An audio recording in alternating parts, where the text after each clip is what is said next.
왕이신 예수님이라는 제목으로 시간 함께 은혜 받는 시간 되기를 원합니다.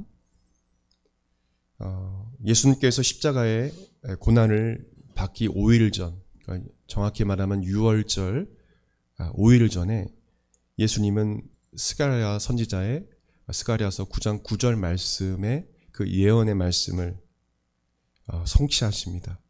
그래서 예수님은 감난산 벳박에 그 지역으로 가서 왕으로서 예루살렘에 입성하십니다. 이 벳박에는 여리고를 지나서 내려오면은 이 베다니가 있습니다. 그 베다니에서 가까이 서쪽으로 예루살렘이 있습니다. 이 베다니와 예루살렘 직선상인데 거기 중간에 벳박이라는 곳이 그 마을이 있습니다. 그곳에서 예루살렘으로 향하여 예수님께서 가시는 그런 모습이 오늘 이 사건 내용에 나오고 있습니다. 예수님은 많은 사람들이 환호 속에서 호산나 하면서 환호 속에서 예루살렘으로 가고 있지만 사실은 예수님은 죽으시러 가시는 길입니다. 많은 사람들은 우리 예수님이 우리가 정말 기대하고 또 우리가 정말 소망하는 이 예수라는 이 메시아가, 이 그리스도가 바로 로마에서 우리를 구원해 주실 것이다. 로마에서 우리를 구원해 주실 것이다. 이 속박에서 우리를 구원해 주실 것이다. 그렇게 생각하고 많은 무리들이 예수님을 따라갔습니다. 그런 예수님은 그런 목적으로 예루살렘에 오신 것이 아니에요. 예수님이 오신 목적은 죽으시러 오신 것입니다. 죽기 위해서 오신 거예요. 근데 많은 사람들은 거의 대다수죠. 소수의 인원이 알았는지 모르겠지만 많은 대다수는 예수님은 정치적인 왕으로서 알고 따랐습니다. 우리가 말씀을 좀 읽어가면서 오늘은 좀 강해 위주로 설교를 좀 했으면 좋겠는데요. 1절에 3절 말씀 한 번 더 읽고 말씀 읽으면서 진행하겠습니다. 우리 1절 3절 같이 읽겠습니다. 시작. 그들이 예루살렘에 가까이 가서 감난산 벳박에 이르렀을 때 예수께서 두 제자를 보내시며 이르시되 너희는 맞은편 마을로 가라. 그리하면 곧 매인 나귀와 나귀 새끼가 함께 있는 것을 보리니 풀어 내게로 끌고 가라.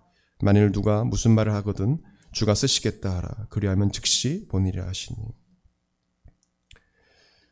1절 3절 말씀을 통해서 우리가 알 수 있는 것은 예수님께서 그 명령을 하셨을 때 그 명령을 하시기 전에 이미 하나님께서 천사를 통해서 이 나귀와 나귀 새끼를 갖고 있는 주인에게 하나님께서 말씀하셔서 이미 준비케 하셨다는 것입니다.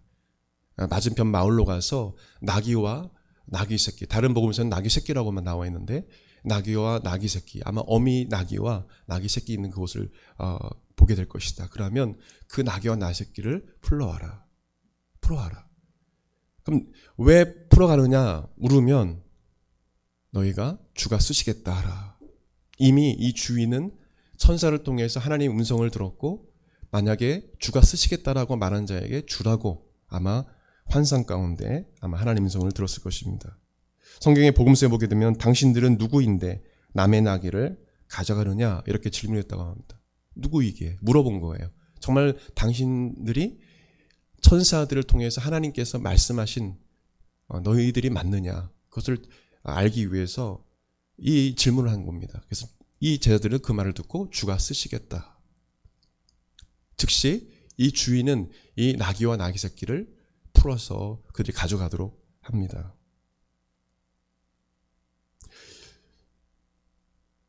오늘 성경에 보게 되면 여러분이 쉽게 생각할 수 있어요. 그냥 나귀와 나귀 새끼를 풀어갔구나. 근데 이 당시에 유대인들에게 나귀와 나귀 새끼는 생계수단이었습니다. 그들의 전부였어요.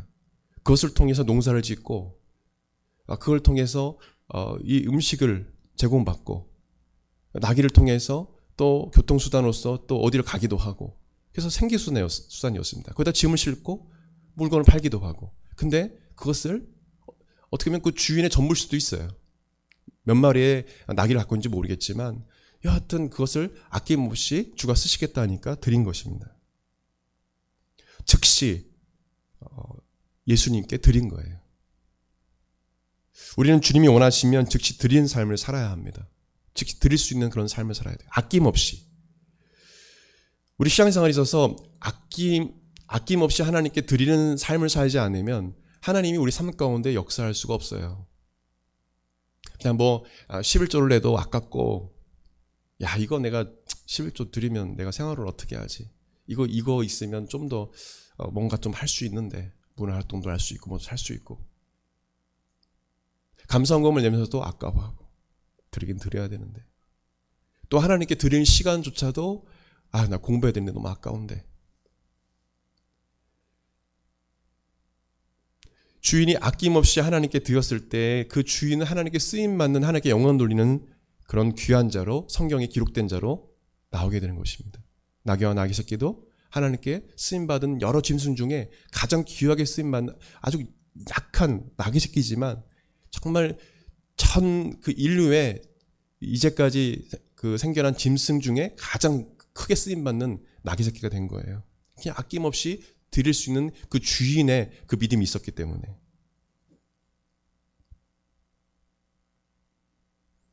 예수님은 오병이어를 드릴 때, 떡 5개와 물고기 2마리를 드릴 때 예수님은 놀라운 기적을 일으키셔서 5,000명 넘는 사람들을, 10,000명이 넘는 사람들을 먹이셨어요. 7병이요. 떡 7개와 물고기 2마리를 드렸을 때 예수님은 많은 그 사람들을 먹이시고 놀라운 기적을 베푸셨습니다. 아낌없이 하나님께 드릴 때. 또한 베드로가 고기를 잡으려 했지만 아무리 그물을 쳐도 고기를 못 잡을 때 예수님의 그 말씀에 순종해서 그냥 주님이 하고 싶은 대로 하세요. 주님이 말씀하신 대로 그물을 던졌을 때 그물이 터질 정도의 그만큼의 물고기를 잡게 되었습니다.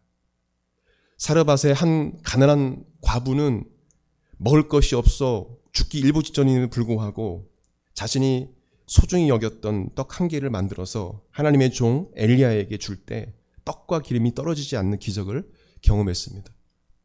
비록 이것을 내가 주면 좀 힘들 수도 있지만 믿음을 가지고 아낌없이 하나님 앞에 내 삶을 드렸을 때 얻어지는 그 놀라운 기적은 정말 놀라운 것이죠.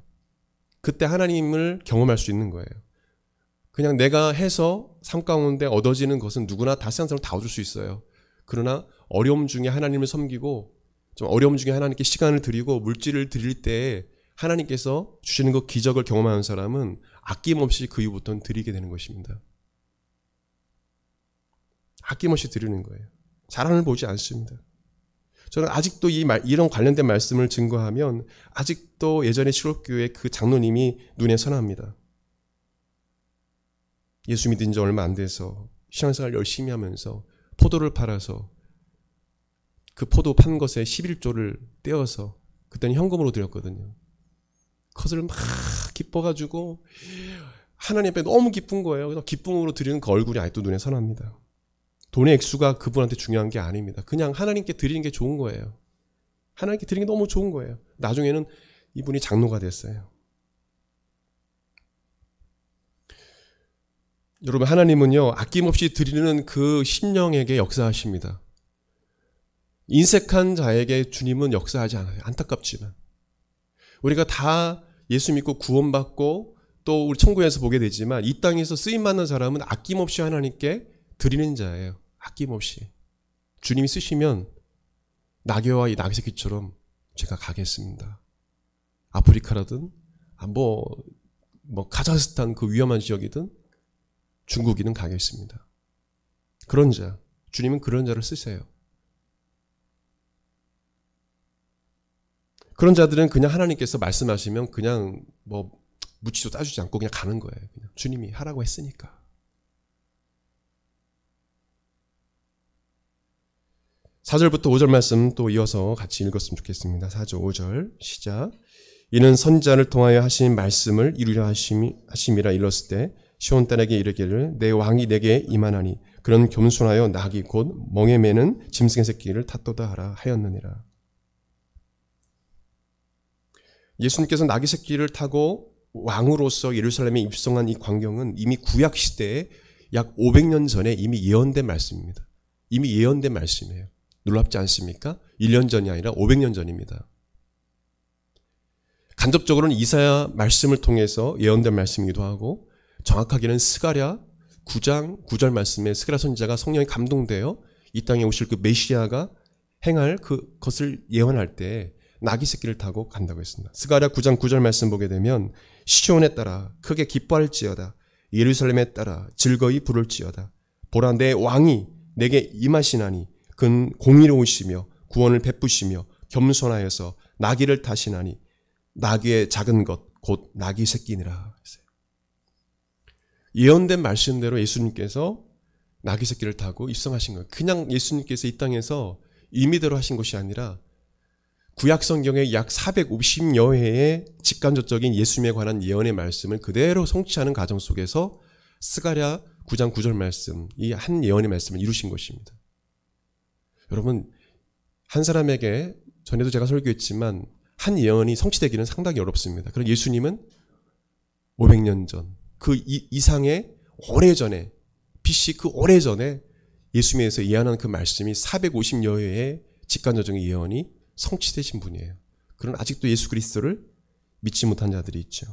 예수님은 그대로 400회가 넘는 그 예언의 말씀대로 이 땅에 오셔서 그 말씀대로 순종하셨어요. 순종하셨습니다. 예수님께서 이 말씀의 예언을 성취하신 것입니다. 예수님 말씀의 그 예언대로 사셨어요. 이것은 어떤 것을 의미하면 하나님의 뜻대로 사셨다는 것입니다. 오늘 이 사건도 하나님께서 이미 선지자를 통해서 예언한 그 말씀을 성취하시기 위해서 감난산 bet박에 오신 거예요. 오신 것입니다. 여러분, 우리는요 예수님처럼 순종함으로 하나님의 선하신 뜻을 이 땅에서 이루는 그런 삶을 살아가야 돼요. 하나님은 예수님을 위한 예언도 하셨지만 우리를 향한 놀라운 그런 계획을 갖고 계신다는 사실을 여러분들 믿어야 합니다. 여러분 향한 분명한 목적이 있으세요. 그래서 그것을 놓고 여러분들 기도해야 합니다.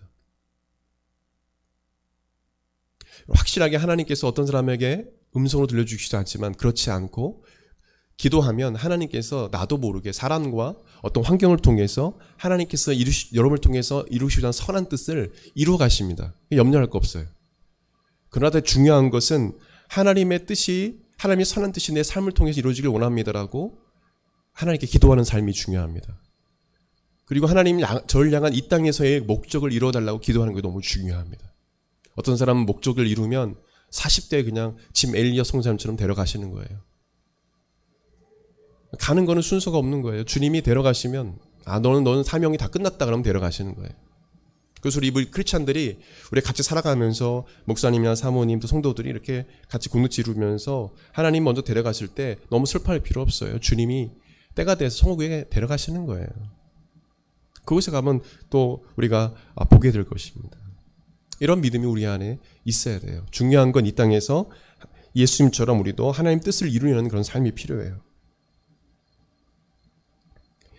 예수님은 그냥 하나님의 뜻을 이루지 않았어요. 성령의 권능을 받아야 하나님의 선한 뜻을 이룰 수 있음을 말씀해 주셨습니다. 사도행전 10장 38절에 하나님이 나사렛 예수에게 성령과 능력을 기름 붓듯 하셨으며 그가 두루 다니시며 선한 일을 행하시고 마귀에 눌린 모든 사람을 고치셨으니 이는 하나님이 함께 하셨습니다. 예수님께서 하나님의 그 선한 뜻을 이루기 위해서 예수님은 성령의 권능으로 충만했다는 것입니다. 성령으로 기름 부음을 받았다는 거예요. 하나님의 뜻을 이루기 위해서는 여러분이 저와 여러분이 성령 충만하지 않으면 안 된다는 것입니다. 저도 하나님의 부르심이 있어서 또 목적이 있어서 한국에 있다, 또 캐나다 갔다가 또 부목으로 있다가 또 담임으로 있다가 또 개척을 해서 이렇게 있는데 요즘 하나님께서 저에게 주신 사명이 구체적인 사명을 보여달라고 저는 요즘에 기도를 해요. 올해부터 이렇게 기도가 나오는데 그 하나님의 사명을 이루기 위해서는 성령님이 너무나도 절대적으로 필요함을 저는 절실히 느낍니다. 특별히 목회자이기 때문에. 여러분 목회자만 그런 것이 아니라 여러분도 마찬가지입니다. 뭐 연구하는 일, 또 의료인으로서 이제 공부를 하는 거 학업도 마찬가지입니다.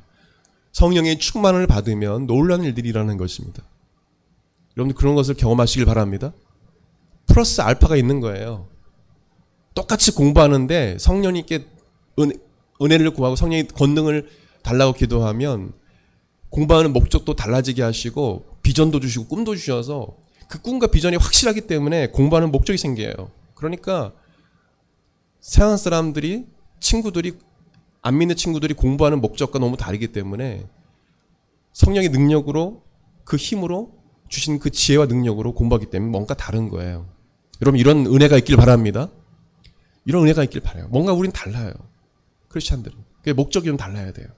성령님의 권능으로 충만하면 성령의 기름부심을 받으면 여러분들이 분명한 목적이 생기고 내가 왜 일을 해야 되는지 왜 공부해야 되는지 알려주시고 성령님께서 또 지혜와 지식과 총명을 주신다는 것입니다.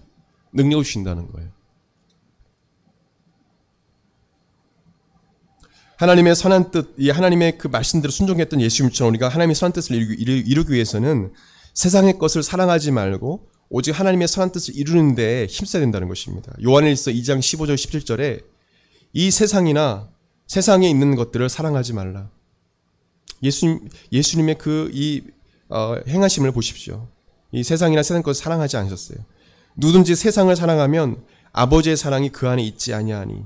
이는 세상에 있는 모든 것이 육신의 정욕과 안목의 정욕과 이생의 자랑이니 다 아버지께로부터 온 것이 아니요 세상으로부터 온 것이니라. 이 세상도 그 정욕도 지나가되 오직 하나님의 뜻을 행하는 자는 영원히 거하느니라 말씀하셨어요. 이 땅에서 하나님의 선한 뜻을 이루기 위해서는 우리가 이 세상을 사랑해서는 안 된다고 성경은 말해요. 그렇지 않고는 주님의 뜻을 이뤄갈 수 없다는 거예요. 똑같이 세상 친구들처럼 똑같은 가치관과 똑같은 생활을 가지고 산다면 그들과 다를 게 뭐가 있겠습니까? 똑같이 그들과 그 목적을 가지고 공부한다면 다를 게 뭐가 있겠어요? 육신의 정욕과 안목의 정욕과 이생의 자랑을 따라 공부하고 그 목적을 가지고 살아간다면 다를 게 뭐가 있겠습니까? 저는 여러분에게 도전하고 싶어요. 여러분의 공부하는 목적이 영혼 구원이 되길 바랍니다. 한 영혼을 예수님께로, 한 영혼을 더 주님께로 인도하기 위해서 여러분은 의료인이 되시고 여러분은 박사학위를 받으시고 그 자리에서 수많은 영혼들에게 예수 그리스도의 복음을 증거하십시오. 죄로 말미암아 결국에는 죽으면 지옥불에 갈 그 영혼들을 위해서 정말 눈물을 흘릴 수 있는 여러분의 삶이 되기를 바랍니다. 그러기 위해서는 세상 것을 사랑해서는 안 돼요. 그래야 돼요. 영혼을 사랑해야 되고 하나님을 사랑해야 됩니다.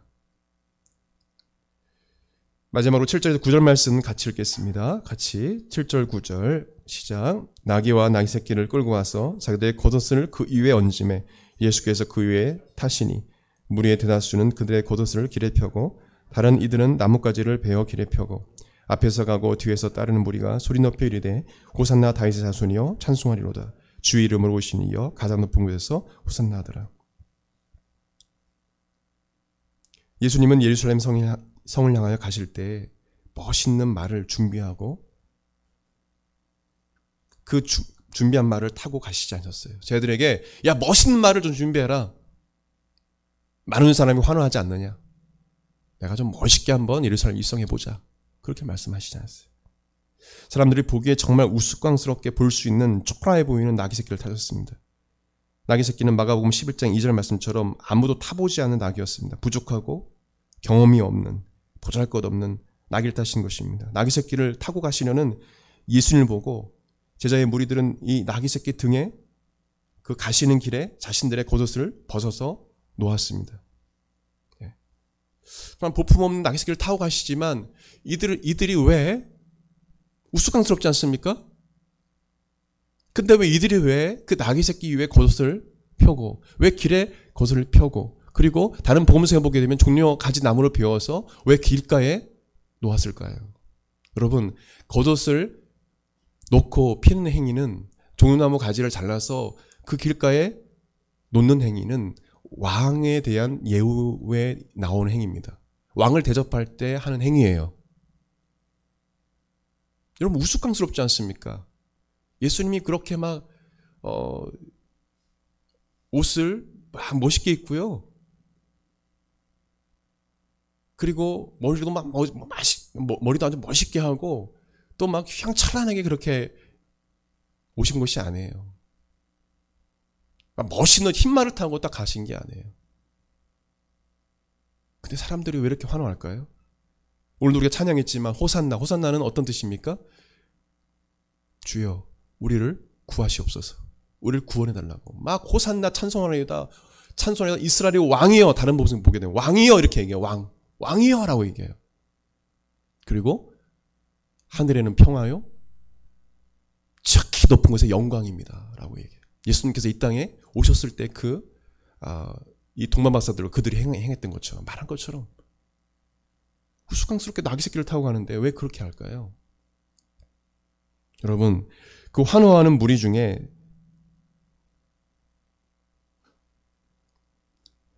세 가지 부류를 이 말씀 묵상하는데 생각하셨어요.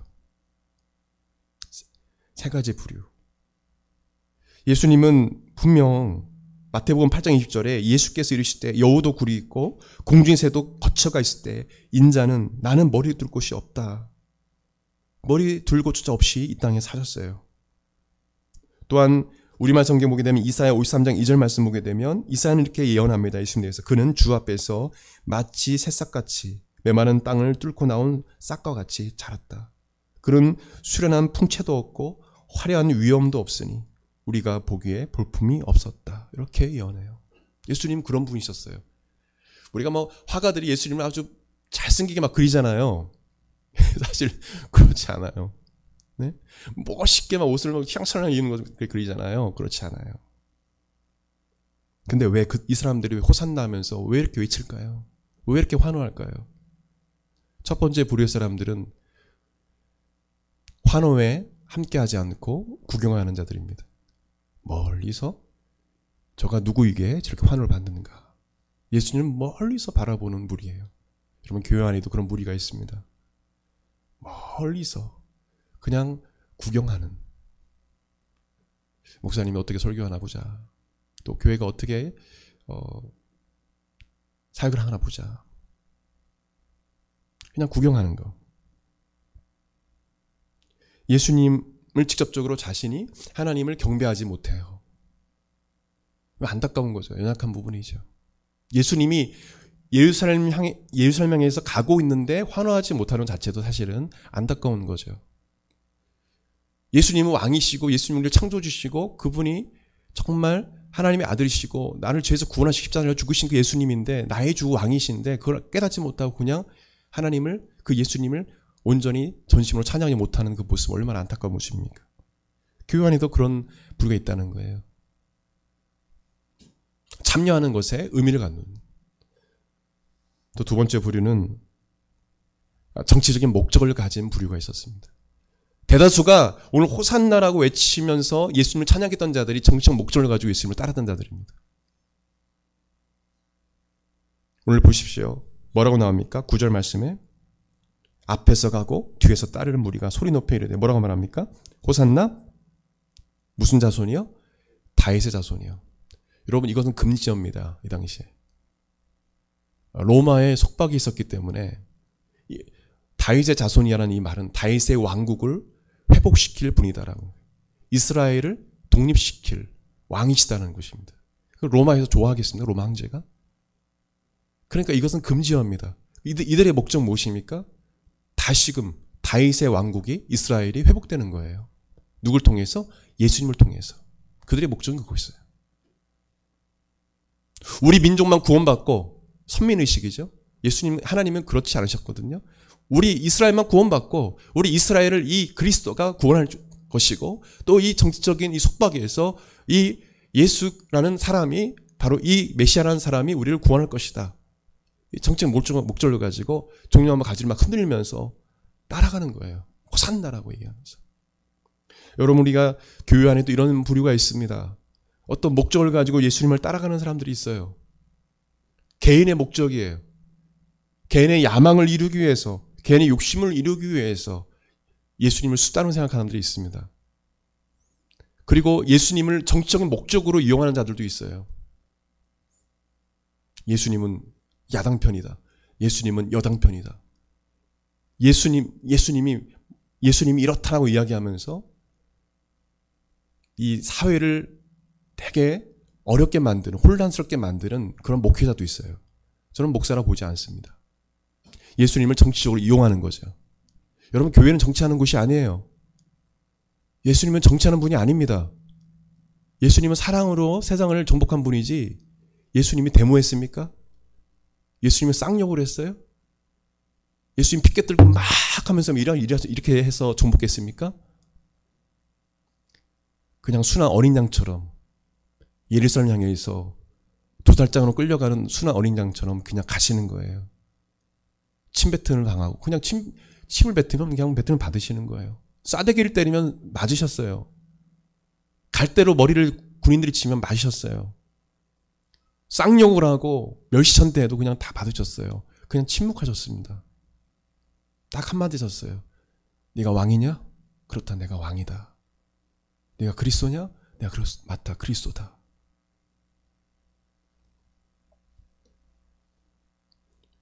여러분, 예수님을 어떻게 여러분들은 대하고 따라가십니까? 내 인생의 내 목적을 이루어 주실 분입니다. 예수님은 그렇게 하셔야 돼요. 제가 원하는 거 해주셔야 됩니다. 안 해주시면 예수님 안 따라가요. 협박합니다. 어떤 분들은. 똑같아요. 여기 지금 나와 있는, 지금 호산나라고 외치는 이 사람들, 이 무리가, 이 중에는 적극적으로 예수님을 나중에 부인한 자들이 이곳에서 나옵니다. 이 무리 중에. 그리고 이 제자의 무리라고 하는데, 이 12명의 제자들 보십시오. 가룟 유다는 예수님 팔아버렸어요. 11명의 제자는 예수님을 배신하고 다 도망가 버렸습니다. 호산나 다윗의 왕이여 하면서 이렇게 외쳤던 사람들이 다 도망가 버렸어요. 예수님 다 버리고. 두 번째 부류의 사람들이기 때문에 그렇습니다. 어떤 목적을 가지고 예수님을 따랐기 때문에 그래요. 예수님을 정말 잘못 알고 있는 거예요. 마지막 세 번째 부류는 저는 이렇게 믿습니다. 이 중에 예수님을 그리스도로 고백하는 자들이 있었을 것이다. 이 중에 예수님은 나를 죄에서 구원할 자이시고 그분이 나의 구원자, 나의 주, 나의 하나님으로 진정으로 고백하는 자들이 있었을 것이다. 어떤 개인적인 목적으로 예수님을 따라가는 것이 아니라 그냥 감사해서, 나를 구원하신 건 감사해서, 이 중에는 고침받은 자들이 있었을 것입니다. 예수님께서 고쳐준 사람 너무도 많아요. 그리고 그러면서 예수님께서 고쳐주면서 하신 말씀이 어떤 말씀인지 아십니까? 다시는 죄를 범치 말아라 하셨어요. 죄를 말미암아 병 걸린 사람들이 많았습니다. 죄를 졌어. 그래서 너는 다시는 이 병이 걸리지 않도록 죄를 짓지 말아라 그렇게 말씀하셨어요. 그리고 그 죄를 용서해 주고 사해 주셨습니다. 예수님이 그런 분이다. 나를 죄에서 구원할 분이다. 그 믿음이 있는 사람들이 있었을 거예요. 그분들은 예수님께서 십자가 달려 죽으실 때 멀리 구경하면서 따라갔던 베드로와 그 제자들처럼 같지 아니하고 그 십자가 그 밑에서 막달라 마리아 울잖아요. 앞에서 눈물을 흘리면서 무릎 꿇고 아마 그랬을 거예요. 그리고 예수님께서 골고다 언덕을 무거운 십자가를 지고 가실 때 옆에서 직접 따라가면서 펑펑 울면서 따라갔던 여인들, 그 여인들이 세 번째 부류일 거예요. 정치적으로 예수님을 따랐던 자들은 다 떠났습니다. 여러분, 말세가 되면 교회를 떠난 자들이 있을 것입니다. 왜요? 성경에 보게 되면 말세가 되면 모기를 피하는 자들이 생길 것이라 했습니다. 그리고 배도하고 배신한 자들이 있을 거라고 했습니다. 여러분, 종료주일을 맞이해서 우리가 신앙을 좀 점검했으면 좋겠습니다. 나는 정말 아낌없이 예수님을 따라가는 정말 크리스찬인가? 어떤 목적을 가지고 예수님을 따라가고 있지는 않는가? 그분이 나를 죄에서 구원해 주셨는데 그것만으로 족한데, 그리고 나는 그분을 위해서 그것에 감사해서 내 삶을 드리고 아낌없이 드려야 되는데 너무 나의 삶은 너무 이기적이지 않은가? 우리가 예수님을 따라갈 때 무엇을 요구하겠습니까? 사실은 예수님은 끊임없이 우리에게 주시잖아요. 이래도 용서해 주시고 저래도 그냥 품어주시고, 베드로처럼 이렇게 배신해도 그냥 품어주시고 기다려주시고, 네가 나를 사랑하느냐? 다시 질문해 주시고, 그래도 난 너를 사랑한다? 끊임없이 예수님 우리를 용서해 주잖아요.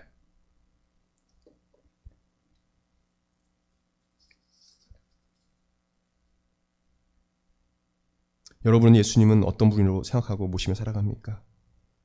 한번 이 질문에 여러분 답해 보십시오. 이 시대 사람들은, 이 포스트 모던 시대의 사람들은 서로가 왕이 되려 합니다. 교회 안에도 목사도 장로도 안수집사도 교회에서 서로 왕이 되려 합니다. 그래서 그리스도의 몸이 상처를 입습니다. 각자가 다 진리라고 말합니다. 예수님 말씀에 순종하는 자들보다도, 정말 예수님을 왕으로 주인으로 모시고 살아가는 자들보다도 너무도 각자의 말들이 많습니다. 그리고 자신의 말이 진리라고 말합니다. 그리고 이렇게 고백합니다. 절대 왕, 절대 진리는 없다라고 말합니다. 이 시대에 살고 있는 많은 젊은이들이 이렇게 얘기합니다. 나는 왕이다. 나는 주인이다. 그리고 내 말이 옳다라고 말합니다. 그리고 예수님의 말씀에 순종하는 자들은 극히 적습니다. 절대 왕, 절대 진리가 사라진 시대입니다. 절대 왕이신 예수님을 이야기하면, 절대 진리신 예수님을 이야기하면 오히려 보수적이고 시대에 뒤떨어진 사람으로 취급받는 시대입니다. 동성애를 반대하고 거룩하고 순결한 삶을 살려고 하면, 동거하는 일과 이런 하나님께서 원치 않은 그런 순결을 잃어버리는 이야기를 하면 바보 취급을 받는 시대입니다. 들떨어진 사람, 루저. 여러분 선택해야 됩니다. 세 번째, 부류의 사람이 될런지 아니면 세상 사람이 될런지, 정말 절대 왕이신 예수님을 내 삶의 주인으로 모시고 살아갈든지 아니면 그렇지 않을지 결정을 해야 됩니다. 예수님만이 절대 진리입니다 고백하려는지 아니면 세상에서 말하는 것을 따라가든지 둘 중에 하나 선택해야 됩니다. 중간은 없어요. 여러분, 예수님만이 왕이십니다. 여러분의 삶이 왕이십니다. 예수님의 절대 진리이십니다. 그분은 길이요 진리요 생명이십니다. 그분만이 진리이십니다. 그분만이 생명입니다. 예수님만의 진정한 삶이 있어요. 진정한 소망이 있습니다. 희망이 있습니다. 여러분, 이 세상에 소망을 찾아보십시오. 다 사라져버리는 것입니다. 예수님만 우리의 소망이십니다. 그분은 우리에게 소망을 주세요. 희망을 주십니다. 이 대한민국을 살려주신 분도 예수님이십니다. 많은 선교사의 피가 있었고, 여러분들 한번 기회 되면 꼭 청년들 이 한국 땅에 피 흘리신 선교사님에 대한 책에 관련된 책을 좀 구매해서 읽으십시오. 이 나라가 있게 되기까지 수많은 외국 선교사님, 호주, 캐나다, 미국, 유럽 선교사님 오셔서 순교당하셨어요. 그분들이 배재학당, 이화학당, 지금의 대학교, 많은 학교들을 세우셨습니다. 그리고 많은 병원들을 세우셨어요.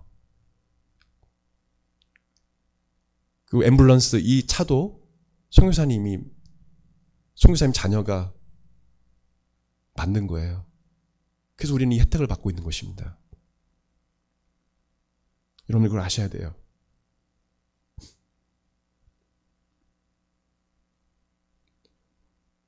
예수님을 진정 왕으로 모시고 살아간 자들은 정치적 목적을 가지고 주님을 따라가지 않고 어떤 다른 목적을 가지고 주님을 따라가지 않습니다.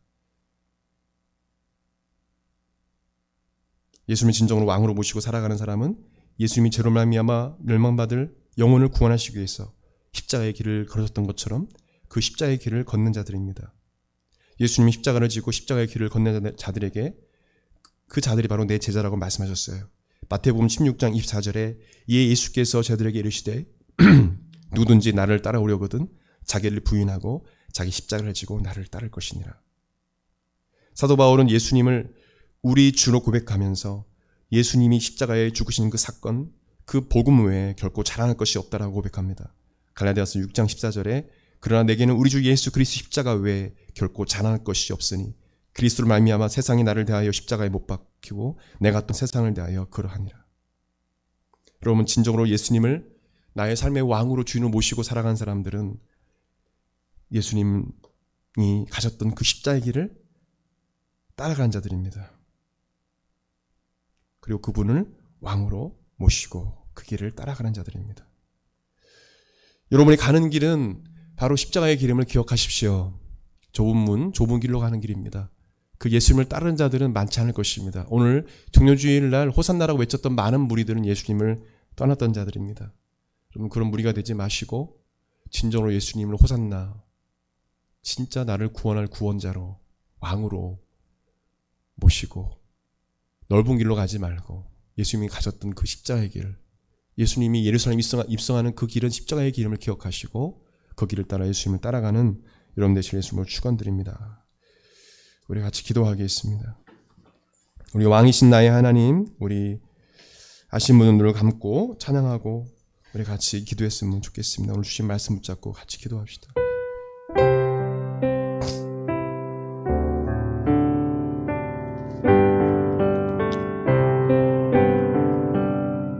왕이신 나의 내가 주를 높이고 내가 주를 높이고 일어나서 찬양할까요? 일어나서 영원히 주의 이름을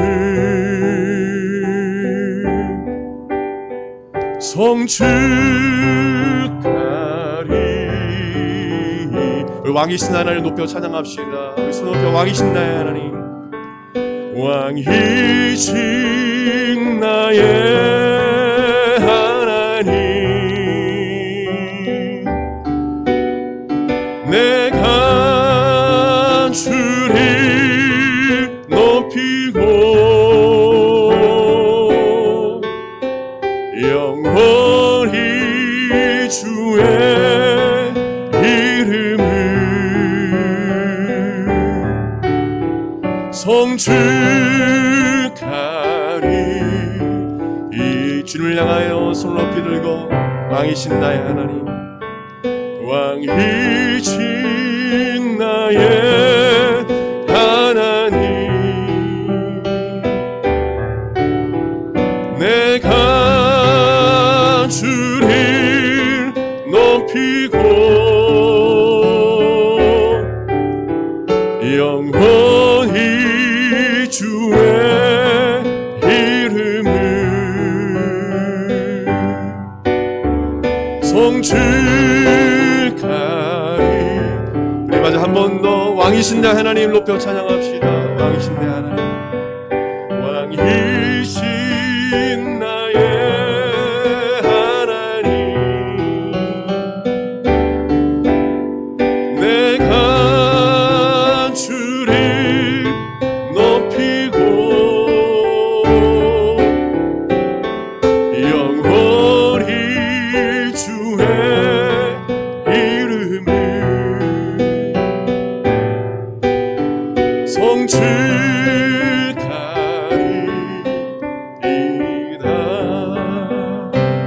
우리 왕이신 하나님을 높여 우리 기도하며 나아가길 원합니다.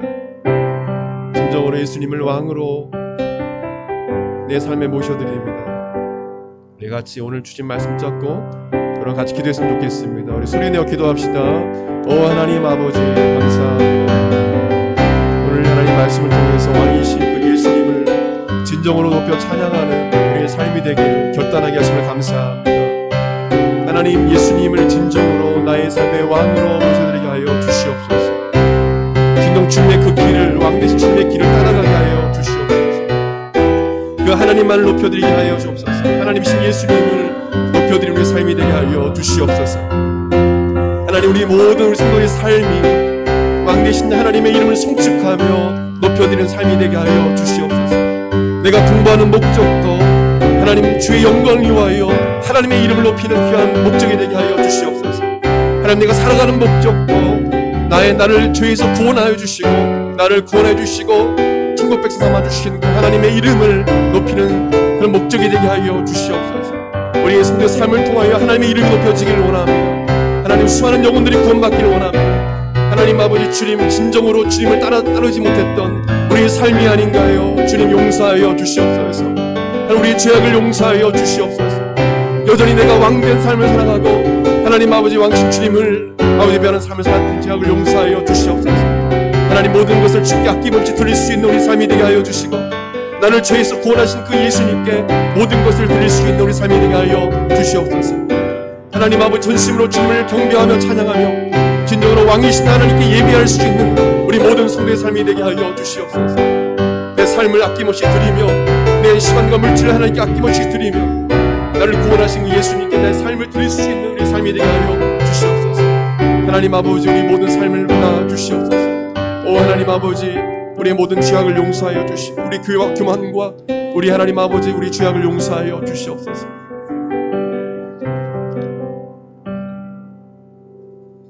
끊임없이 우리는 하나님 앞에 요구하고 우리는 끊임없이 하나님을 원망하고 우리는 끊임없이 욕심 가운데 살아갑니다. 그런 연약한 우리들을 구원하여 주시고 우리 삶의 주인으로 왕으로 임하신 예수님, 우리 사랑하는 성도의 삶을 이끄셔서 이 땅에서 하나님의 선한 뜻을 이룰 수 있도록 역사하여 주시옵소서.